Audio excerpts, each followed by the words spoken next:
नमस्कार, स्वागत है आपका न्यूज 360 डिग्री में। बिहार में पंचायत चुनाव को लेकर के जिस तरह से अनेकों स्थानों पर प्रतिक्रियाएं सामने आ रही हैं, ताज़ा सूरत हाल मैं आपको दिखला रहा हूं। जिला छपरा के मसरख प्रखंड के अंतर्गत आने वाला ग्राम पंचायत राज अरना से, और आप तस्वीरों के माध्यम से देख रहे हैं यहाँ अरना पंचायत से भावी मुखिया प्रत्याशी। देखिए, सबसे बड़ी बात है कि यह जो पंचायत है बहुत ही बड़ी पंचायत है। यहाँ 8287 वोटरों की पंचायत है और यहाँ पे काम करने की इच्छा शक्ति के साथ साथ आपके पास करने का ढंग भी होना चाहिए। बिना ढंग के आप कोई भी कार्य नहीं कर सकते हैं। हमारे जो यहाँ के प्रतिनिधि हैं, मैं नाम नहीं लूँ, आप तो जानते ही हैं, लेकिन उनका कार्यकलाप जो है वह दुरुस्त नहीं है। वह बिल्कुल ही ट्रेसिंग टाइप पे कार्य करते हैं और जो भी कार्य हो रहा है यहाँ पे, यहाँ की जनता जानती है। जनता जो है देख भी रही है कि किस ढंग से कार्य हो रहा है। यहाँ के कार्यकलापों में न कोई निष्ठा है, न कोई प्रतिष्ठा है। इसमें जितना भी लूट खसोट का कार्य है, जिसमें हम किसी भी तरह 10 रुपया कमा लें, वही कार्य यहाँ के मुखिया या मुखिया प्रतिनिधि करा रहे हैं। जनता की भलाई जैसे एक आम चीज़ है कि यहाँ पे कम से कम जिन बुजुर्गों की आयु 60 साल हो गई है, उनको वृद्धा पेंशन भी हो जाना चाहिए। सारे इलाके में प्रधानमंत्री स्वच्छता अभियान के थ्रू सारे लोगों के यहाँ लेटरिन का पैसा आ गया, वह पैसा आ जाना चाहिए। इसमें मुखिया की कमाई नहीं है, इसलिए यह कार्य नहीं हो रहा है। वैसे कार्य हो रहे हैं जिसमें 200 रुपये का काम हो और 2000 का दाम हो। इस तरह की मानसिकता है, इस तरह की मानसिकता कार्य करने की है। इसी वजह से यहाँ की जनता आक्रोशित है और अब जनता यहाँ चाह रही है यहाँ पढ़े लिखों को ही मौका मिले, और हम उम्मीद करते हैं कि जनता मुझे मौका देगी और उसके एक एक बातों पर, एक एक कार्यों पर मैं पूर्णतः ध्यान देकर कार्य करूँगा। तो आप तस्वीरों के माध्यम से देख रहे हैं जिस तरह से आत्मविश्वास के साथ प्रोफेसर साहब ने अपने प्रतिक्रियाओं को व्यक्त किया है।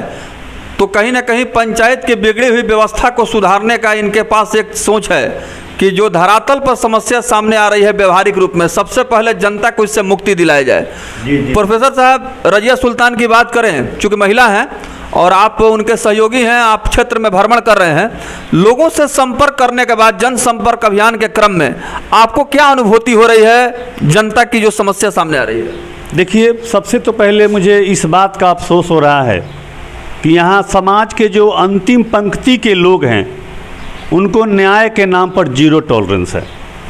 उनको न्याय के नाम पे कुछ नहीं है। आप हमारे क्षेत्र में एक वार्ड नंबर 12 में मुसहर लोग हैं, अगर आप वहाँ का जाएं, वहाँ का वीडियो दिखाएं तो प्रतिनिधि नंगा हो जाएगा।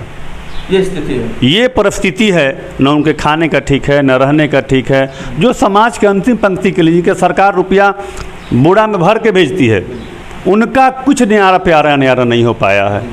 वैसे लोगों का हो रहा है जिसमें आधा आप लीजिए, आधा हम लें। यही कार्य तो हो रहा है और लोग इससे आक्रोशित हैं।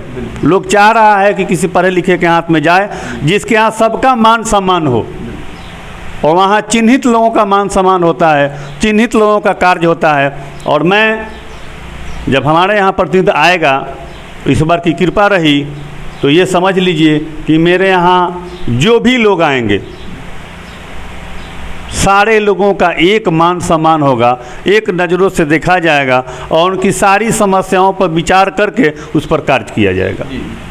लोकतंत्र में जन जागरूकता काफ़ी तेज़ी से बढ़ रही है और ये लोकतंत्र के लिए शुभ संकेत है। जिस तरह से बुद्धिजीवी और योग्य प्रत्याशी सामने आ रहे हैं, जनता जनार्दन को निश्चित रूप से सबसे पहले प्राथमिकता अपने मताधिकार को लेकर के बुद्धिजीवी प्रत्याशियों को देना चाहिए, क्योंकि जब बुद्धिजीवी योग्य कार्य कुशल प्रत्याशी जनप्रतिनिधि निर्वाचित होकर के आएंगे तो लोकतांत्रिक संवैधानिक व्यवस्था के मूल्यों की रक्षा तो करेंगे ही करेंगे, और राष्ट्रपिता महात्मा गांधी का जो पंचायती राज व्यवस्था में ग्राम स्वराज का सपना था वास्तव में धरातल पर साकार हो पाएगा। तो महिला सशक्तिकरण की बात हो रही है प्रोफेसर साहब, वुमेन एम्पावरमेंट के लिए विशेष गवर्नमेंट पॉलिसी बना रही है, प्रोग्राम चला रही है, और रजिया सुल्तान भी एक महिला उम्मीदवार हैं। उनके व्यक्तित्व और उनके कार्य क्षमता पर आपको कितना भरोसा है?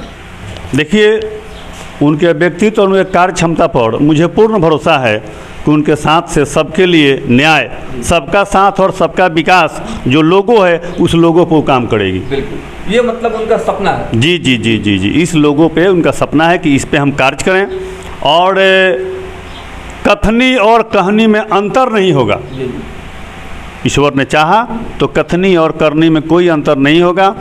समाज के हर व्यक्ति को न्याय के साथ साथ पूर्ण उनका अधिकार और कार्य किया जाएगा। अब एक नज़र सरकार के द्वारा चलाई जा रही विभिन्न प्रकार की जो लोक कल्याणकारी योजनाएं हैं, पब्लिक वेलफेयर स्कीम और प्रोग्राम है, जिसमें सरकार काफ़ी धनराशि मुहैया कराती है और पंचायतों को कायाकल्प करने के लिए, धरातल पर विकास को क्रियान्वित करने के लिए योजना बनाती है।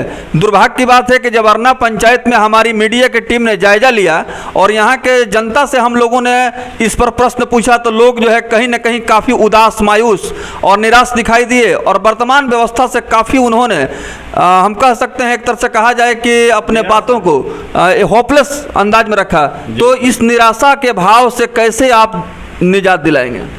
देखिए, सबसे बड़ी बात है कि जो भी सरकार के पैसा, जैसे 7 निश्चय योजना का जो पैसा है जिसमें जल नल है, गली नली है, यह कार्य इतना दुर्भाग्यपूर्ण लोगों ने कराया। जैसे 2 नंबर वार्ड की हम बात करें तो वहाँ की टंकी ऐसी बनी हुई है कि टंकी उलट गई है, पूरी टंकी उलट गई है। हम अपने देख रेख में अपने यहाँ का कार्य कराया। कितने का एस्टीमेट है, जरा जनता जानना चाहती है? 14,75,000 का एस्टीमेट है वो, और इतनी राशि देने के बाद भी टंकी जो है ध्वस्त हो गया है। इसके लिए कोई मतलब जांच वगैरह हुआ है कि नहीं? अब जांच की तो बात चल रही है, लोग उसमें फिर पुनः बनाने की काम कर रहे हैं, लेकिन मैं जानना चाहता हूँ कि आखिर वह हुआ ही क्यों? हाँ, इतनी राशि दी गई तो ऐसा हुआ ही क्यों? ऐसा हुआ क्यों? ये बहुत बड़ा सवाल है जी। और इसमें हमारे माननीय पदाधिकारी लोग भी दोषी माने जाएंगे, क्योंकि वो तो जांच की है ना, जांच करने के बाद सुपर चेक हुआ होगा, फिर बिल पास हुआ होगा, आखिर वो भी लोग इसमें इसे भ्रष्टाचार में लिप्तता की पर्दारिका रहे हैं। तो विभागीय पदाधिकारियों के ऊपर भी प्रोफेसर साहब आपने सवाल खड़ा किया है। जी, और हमारे न्यूज़ चैनल के माध्यम से जो शर्मनाक तस्वीर सामने आ रही है अरना पंचायत की, जहां से जनता भी काफ़ी असंतोष का भाव दिखा रही है, और साथ ही साथ चूंकि आप तो प्रत्याशी हैं, आपकी पत्नी उम्मीदवार हैं, और विभागीय प्रत्याशियों के द्वारा जो निरीक्षण होना चाहिए और इसमें निष्पक्ष और पारदर्शी तरीके से जाँच होनी चाहिए, वह जाँच नहीं हो पा रहा है। यही वजह है कि इस तरह का लूट खसोट चल रहा है। अगर हमारे प्रभारी जो हैं वह स्वयं जांच करते, स्वयं देखते और उस पर अपना जांच करने के बाद उसका सुपर चेक करते, तो इस तरह की कार्य नहीं होती। चलते चलते चूँकि रामनवमी का त्यौहार करीब है और रमजान का जो पाक महीना है वो भी आने वाला है, आप पूरे जनता को अपने तरफ से हमारे न्यूज़ चैनल के माध्यम से क्या हार्दिक शुभकामना या मुबारकबाद देना चाहेंगे? हम रामनवमी पर और रमज़ान और ईद उल फित्र पर पूरे जनता को मैं दिल से बधाई देता हूं, और यह उपेक्षा भी करता हूं कि पूरा जनता यह त्यौहार मतलब आपसी भाईचारे के साथ निभाए और किसी तरह की कोई गड़बड़ी न होने पाए, इसका मैं उम्मीद करता हूं। और इसी के साथ मैं पूरे जनता, ग्रामीण जनता और पूरे देश के जनता को इसकी बधाई देना चाहता हूँ। मेरा नाम प्रोफेसर सिराजुद्दीन अंसारी।